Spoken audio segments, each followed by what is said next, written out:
Thank you for watching Snack and Learn, hosted by Pam Pryor.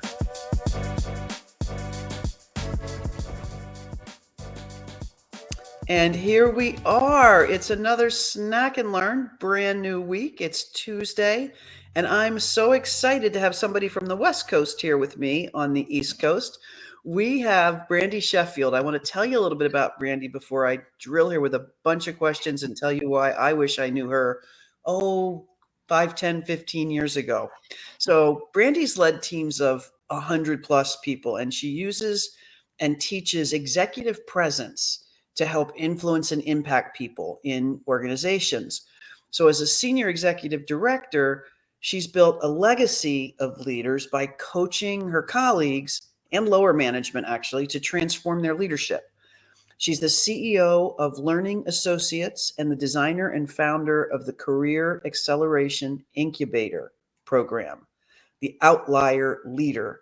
Brandi equips highly skilled career women to move up faster or move on to their next higher paying role with a better opportunity by developing that key thing, executive presence and leadership. Welcome, Brandi. I'm really glad to have you here to talk about something so important. Pam, thank you so much. It is my honor to be here with you. That's great. So I have to ask first thing, because this is such an important thing, Uh-huh. executive presence, both in careers, but also, in our entrepreneurial lives sometimes, whether and it doesn't mean dressing up, it means having a presence and an Mhm. approach, etc. So what got you into this work? Tell us a little bit, briefly what your career path was and how you landed here. Yeah, I think I could tell you two things just about how I got into the work. One, just as a leadership development, and then second, how I actually started my business. I had the pleasure of having an exceptional mentor who told me something that has always stuck with me. She said, there's one thing to get the job, there's something else to keep the job, and something entirely different to be really great at the job. And I was like, oh, I need to listen. I need to understand what this That's good. means. And in my position, I was always an only, the youngest, an African American, or a female. And she Or was probably all helping. three at once, a Uh-huh. couple of times, I'm Yeah, guessing. Yep. yeah. And so she was helping me to understand that none of those things are barriers if you understand how to show up and influence other people in order to make impact. That was Huh. how I started understanding what executive presence was. The beautiful gift of it is that it's always been there. It's been training from my mother. It's been the excellence that's been required of me in life, but it was getting really distilled and understanding the multiple components of executive presence that really started to excel for myself and then being able to coach other people. I Now, love that. What how a I, great what a great way to look at it. I love the get, keep, and excel. yeah, Like, there's one thing to get it, one thing to keep it, one thing to excel. And uh-huh, all right, so that tells us how you got into this, which I've yeah, got a bunch of questions to unpack. yeah. But um, tell us how you went from corporate to your own business. Yeah. So, in my last organization that I worked for, I was not looking for a job. I was looking for mentorship, and they offered me a job. I walked in day one saying this is going to be my last employer because I knew that I was done with it. I don't want to be in the rat race anymore. I knew I didn't Okay. want to keep, you know, doing all the things that I know how to do. So in that job role, that was where I was the senior executive director. I did everything opposite that I would coach people to do now. I used no executive presence.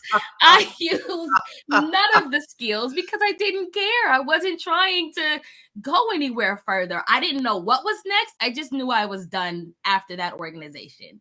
I love it. And the short version is, unfortunately, there was a woman who felt I was a threat to her in her own career mobility. She created a very vicious, dastardly lie about me. She was unmatched not only in skill but in just who I am as a leader. So I am a documenter of all things in a very vigorous and serious way. So when I presented all my documentation, there was no evidence against me. They had to rescind it, but I said, I'm done. And the fact that you would even bring this to me, here is the severance package that I want, and I will be on my way. They gave me my money and Awesome. I started my business. I love it. And I'll bet Mhm. you they didn't hesitate. No, they didn't, because I was their problem child. Mhm.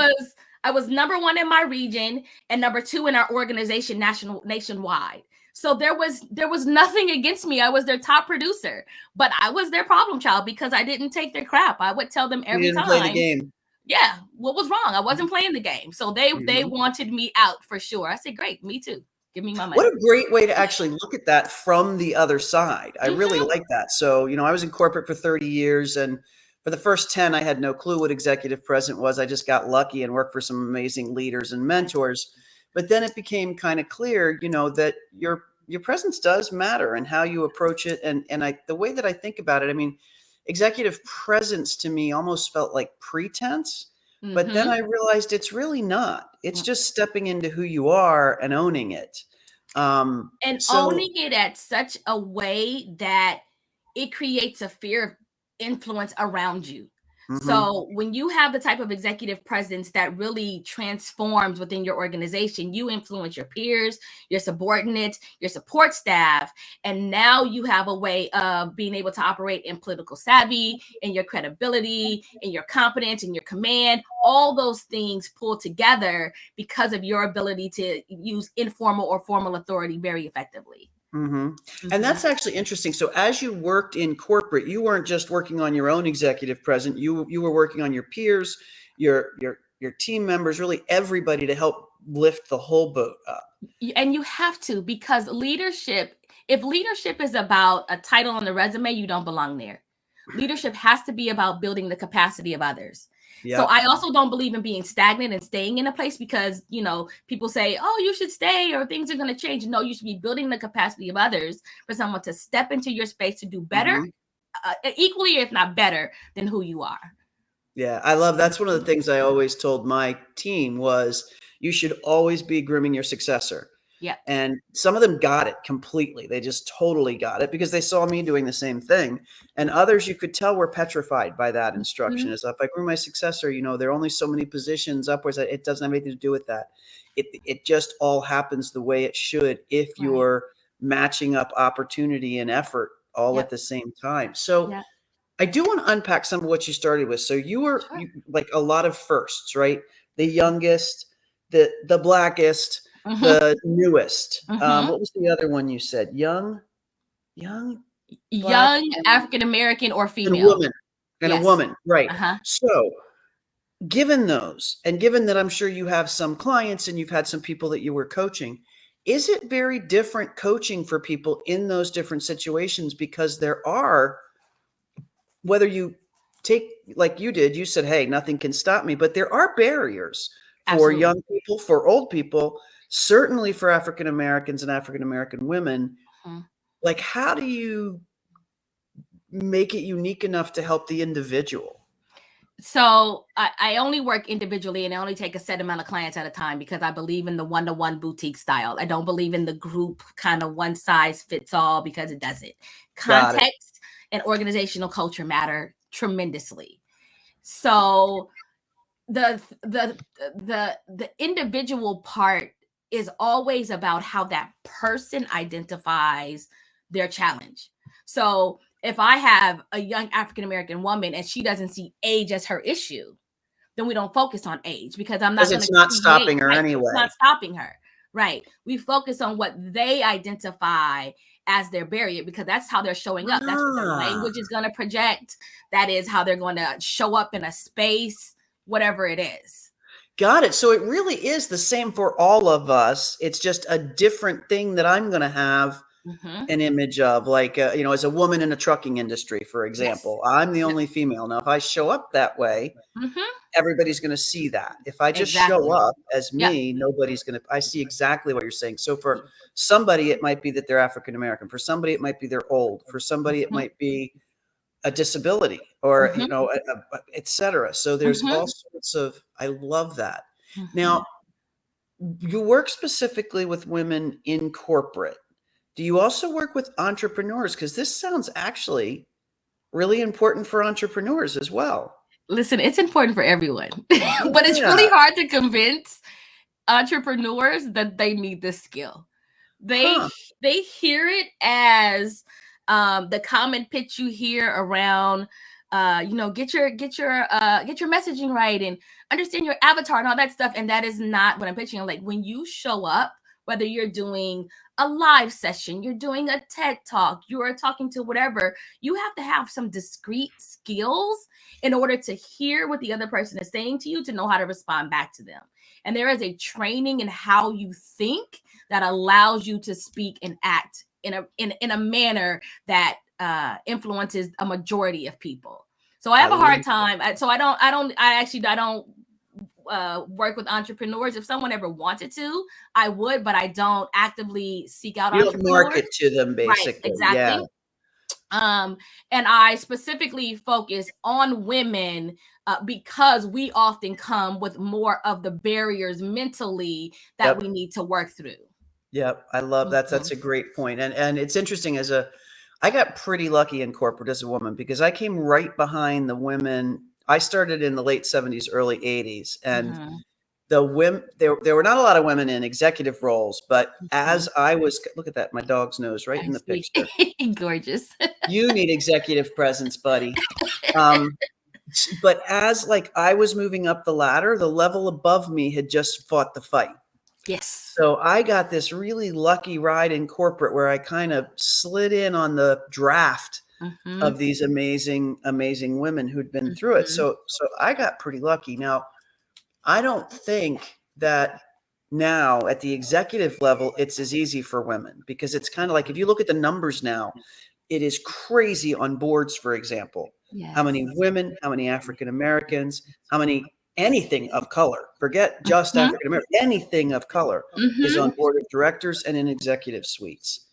So I'm just curious, what's your passion about the work you're doing? What's your end game? What's your why for helping these folks? I have two passions that run simultaneously. My first passion that started since I was a teenager is and it's my love language, is to invest in other people. It is who I have always been, which is something I can do to make a transformational impact in someone else is my love language. What has transformed over time is a hyper focus on women. I call myself a woman's woman first and a people person second. And I love that. and that is because in my trajectory, I never really had to fight the men. I always had to fight the women. Isn't that sad? Yeah. Isn't that sad? Yeah. So part of the mission is, I'm guessing, showing them that you don't have to knock somebody else down to shine. You don't have to. You don't have to. Yeah, I did come across that a lot in my peer set too, and I think that's gotten a little bit better now. But still, it can be crazy. It can be vicious. It can be very vicious, and it's so unnecessary. We are so much better together and supporting each other to come up together. If someone moves a little faster than you, you're only in competition with yourself. That's the key. And someone who supports you is going to either pull you up and help bring you to that next level, or give you really honest feedback that this isn't really right where your skill set lies. This isn't really, but someone who loves you will give you that feedback. Right. But we don't have to be in competition with each other. Yeah, I totally agree. That is a huge message to get out there. So one of the things that's always confused me a little bit, because I've heard both of these terms, is career coach and executive leadership coach. So which one are you? Are they the same? Are they different? What's up with that? They are not the same, and they are very, very different. Okay. They are not the Talk same. To me. I think people use the terms fluidly because of a lack of understanding. And so that's, no slight to anyone. The names sound really familiar, as well as there's power in words, right? So when you hear career coach, you think longevity of career, but that's not actually what a career coach does. A career coach gets you the next job. So whatever the tactic is, the resume, the cover letter, the LinkedIn profile, a way to search new jobs, whatever the tactic is, they get you a new job. An executive coach and an executive leadership coach helps you get the job, dominate in the job, accelerate in the job, and seek or have others seek you for promotion because of the influence and impact that you've learned in your leadership to demonstrate. Those are two very different things. Those are two different things. And it sounds to me sometimes, oh, the dogs are going to go crazy because It's the funny. walker is here. Yeah. But it sounds to me like an executive leadership coach might be somebody that if I'm a CEO, I might want to hire for my whole team. Exactly. Whereas a career coach is, hey, look, I'm not happy here. I want to do something different, or I want to do better in now. Which are you, or are you kind of both? I am not both. I am an executive.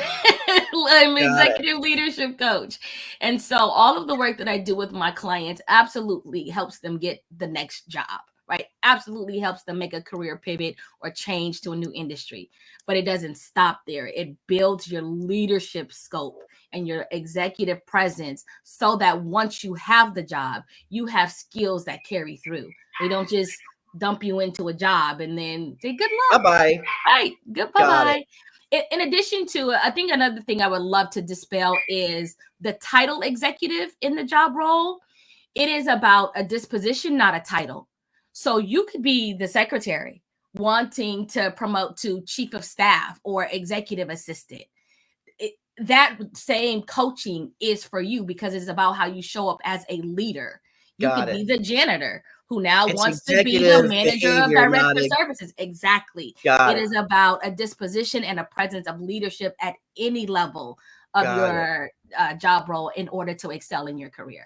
So anybody at any level in an organization could reach out to you. So, as far as people that if we might know to send your direction, it'd be folks mostly in corporate, no matter what level they are, who really want to up their game, not just in this current job, maybe in this current job, but also their entire career progression, no matter which company they're with. Exactly. So it would be corporate, it would be nonprofit, for-profit, lots of directors and managers who want to get to the senior executive level or get to the C-suite level. It could be educators who are classroom teachers and want to switch over to the profit, nonprofit side, but need to understand the shift in leadership, how to leverage what they know and now apply it in a new context.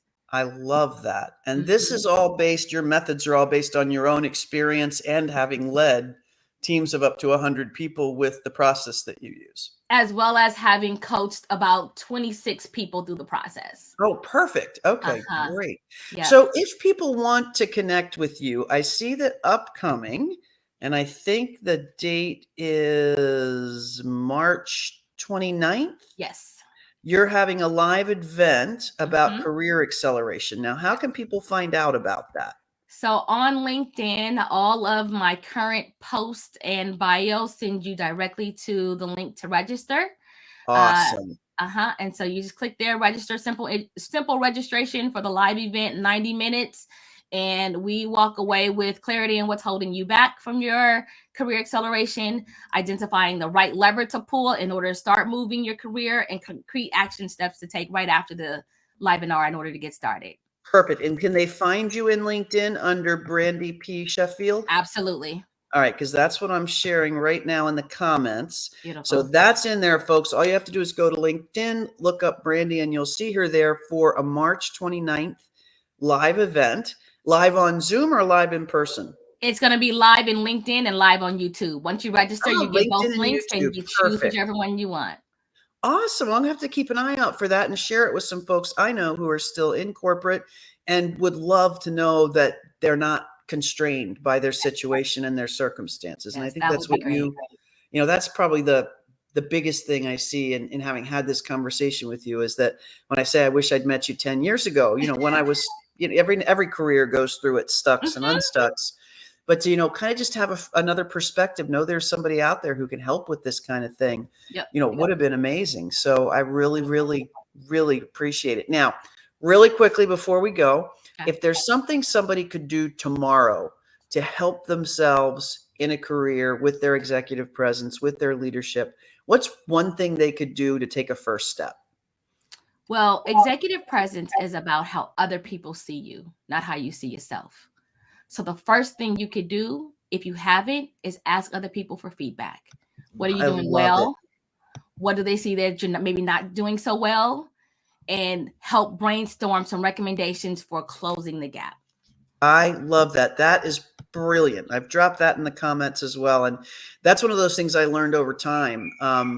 And not even that much time, was to just constantly get feedback. If we're not giving people feedback, they don't even know they're doing anything wrong. Exactly. And We're not getting feedback. We don't know it. Exactly. I love it.